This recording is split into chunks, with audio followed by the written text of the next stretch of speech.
సిద్దిపేట జిల్లా గజ్వేల్ మండలం అహ్మదీపూర్ గ్రామానికి చెందిన బోయిని రామచంద్రం లతా దంపతులు సోమవారం గజ్వేల్ హనుమాన్ స్వామి దేవాలయంలో హనుమాన్ మండల పూజ నిర్వహించి రుద్రాభిషేకం విశేష పూజా కార్యక్రమాలు నిర్వహించి హనుమాన్ స్వాములకు మహాన్న ప్రసాదం అందజేశారు.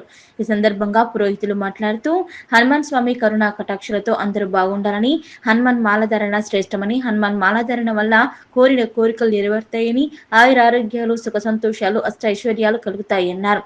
బోయిని రామచంద్రం లతా దంపతులు మండల పూజా కార్యక్రమం అత్యంత భక్తి శ్రద్ధలతో నిర్వహించి హనుమాన్ స్వాముల తీర్థ ప్రసాదాలు మహాప్రసాదం అందచేయడం అభినందనీయమని, ప్రతి ఒక్కరూ దైవభక్తి కలిగి ఉండాలని, దైవ నామస్మరణతోనే మానవ జీవితానికి ముక్తి కలుగుతుందన్నారు. ఈ కార్యక్రమంలో బోయిని లింగం, సత్తమ్మ, బోయిని భూపాల్, కవిత, అక్షయ, పూజ, లక్ష్మి, చందు, నివేష్, శ్రీను, శ్యామల, ఎల్లం, మంగ, ప్రసాద్, చిట్టి, ప్రశాంత్ కుటుంబ సభ్యులు పాల్గొన్నారు.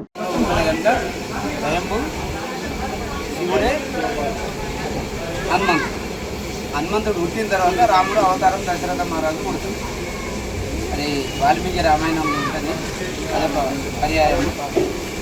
కనుక పసుపు వాడొచ్చు, రాముడు వాడొద్దని జై శ్రీరామ్, జై శ్రీరామ్, జై హనుమాన్, జై హనుమాన్. ఇంతకు హనుమంతుడు ఏ వారం పుట్టిండు?